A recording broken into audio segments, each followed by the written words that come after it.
Et au bureau du président de l'Assemblée nationale, Richard Mouyège a été appelé à donner de la lumière justement sur ce qu'on appelle l'arbitrage dans le processus vers la révision. Vous trouvez qu'on va trouver une solution à cette initiative? Là où les humains y sont, c'est pour que, plus loin d'ailleurs, on dit toujours que l'arbre de palabre existe. Donc cela veut dire que si nous sommes humains, Dieu n'a pas donné aux animaux la parole. Quand ils se rencontrent, prenez deux chênes ou deux chats, quand ils se rencontrent, c'est la bagarre. Mais tandis que nous, les humains, c'est la parole, dialoguer et arriver à converger. Ce n'est pas pour rien que le français, étant riche, il vous parle de dissuader et de persuader.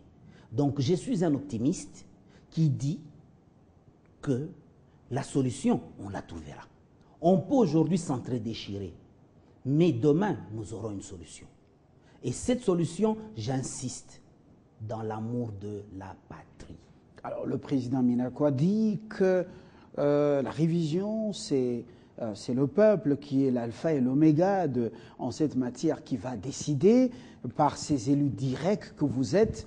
Et là, on voit quand même qu'il y a une frange importante de la population à travers ces élus qui sont dans l'UDPS allié, deuxième force, donc de la première force politique du côté de l'opposition, et l'UNC, en fait, qui sont en dehors de la salle de congrès.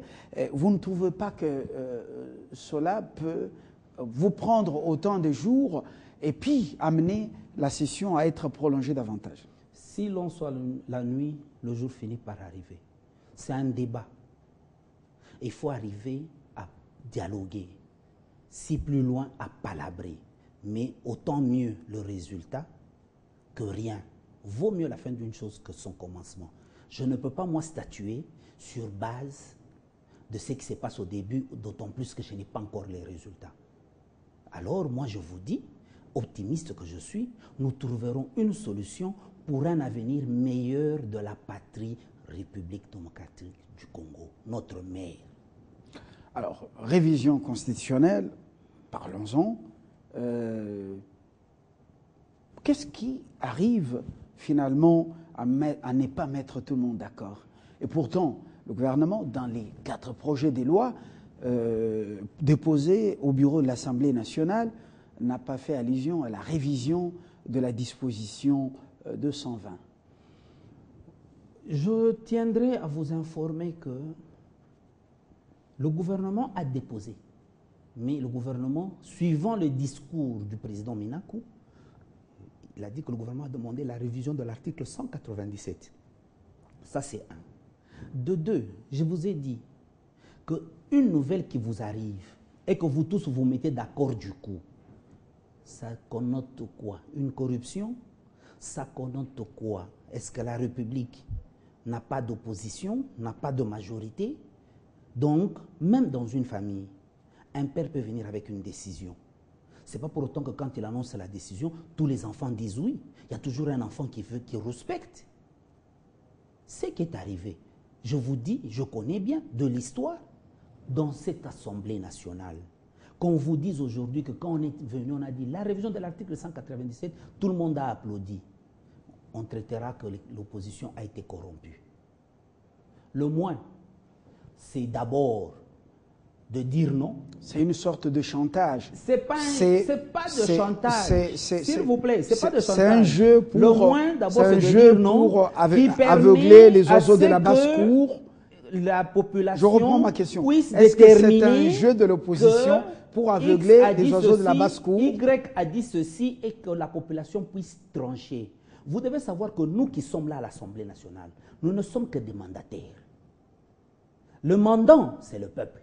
Mais vous êtes des hommes d'État. Bien sûr, étant mandataire et le mandat, le peuple, c'est que nous sommes censés nous rentrer à cette population, leur faire ou rendre compte de ce qui se passe. Vous n'êtes pas des Et c'est cette population qui nous donne le mandat de venir agir ici à Kinshasa. Vous n'êtes pas le seul mandaté du peuple ou simplement représentant du peuple. Obey Minakou a dit, vous êtes des hommes d'État. Et ça vous dit quelque chose? Mais tout ce temps ici, qui sommes-nous si on n'est pas hommes d'État? Tout ce temps. Mais il y a la différence entre un homme d'État et un représentant du peuple. Ça dépend de tout un chacun sa façon dont il est en train de définir. En tant que représentant du peuple, la première des choses, quand j'ai été élu, je suis venu faire la politique. Et cette politique, je suis un représentant d'une circonscription électorale, mais ayant un mandat national. Donc, de facto, est égal à être homme d'État. Donc, ça ne m'étonne pas. Donc, ça dépend de la définition de tout un chacun tel qu'il est en train de la faire. Moi, ce que je sais, aussitôt que j'ai été promulgué, élu directement, j'ai revêtu de l'habillement d'homme d'État. On reconnaît le moine par son habillement, mais l'habit ne fait pas le moine. Alors, messieurs les députés, je reviens un peu avant de terminer à cette préoccupation. Le spectacle aujourd'hui au Palais du Peuple que nous offrent les deux forces politiques, l'UNC et l'UDPS et alliés, c'est juste pour la consommation auprès de la population. Il n'y a pas un jeu sincère. Ça, c'est vous qui le concluez ainsi. Si vous vous rendez compte qu'il n'y a pas un jeu sincère, c'est vous qui le concluez ainsi. Parce qu'au travers du monde entier, vous assistez aussi des débats dans les assemblées nationales. Vous les assistez et vous voyez ce qui se passe. Ce qui vient de se passer au Congo n'est pas du nouveau sous ce soleil, n'est pas du nouveau dans cette république. Mais au moins, je vous ai dit que c'est tout à fait normal. Et cela lance un débat. Et cela lance à ce que l'arbitre puisse départager. Et l'arbitre, c'est le peuple congolais qui est notre patron. Nous tous là-bas, si ce peuple congolais aujourd'hui dit on n'a plus besoin de vous, nous allons partir. Donc même maintenant, là, moi je parle, c'est parce qu'il y a un peuple qui s'est levé à 5 h du matin pour me donner du travail que j'ai maintenant. Ce peuple est encore capable de me destituer.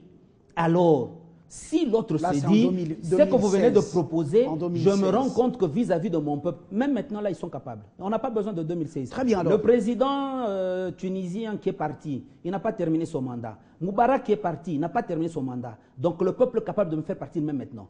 Très bien. Pour raison de paix et de sécurité. Et alors, à ce moment-là, il faut savoir que je dois respecter mon patron. En deux mots, M. Kakwata, est-ce qu'on peut revoir la loi électorale sans forcément revoir la disposition 220 de la Constitution? Tout travail humain est perfectible.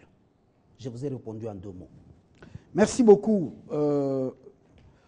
Patrick Thierry André Kakwata, vous êtes l'élu d'écologie dans le Katanga, député national indépendant. Et puis, vous, on a parlé avec vous de cette session ordinaire de 2014, septembre 2014, une session justement de beaucoup d'enjeux. On en a parlé et vous êtes objectif, vous ne versez pas dans le pessimisme, vous ne dramatisez rien, vous restez égal à vous-même. Merci d'avoir répondu à nos préoccupations. Merci beaucoup. Merci à vous de nous avoir suivis. Très bonne suite de programmes sur Télé 50. Un autre numéro de décryptage, c'est pour bientôt. Bonsoir chez vous.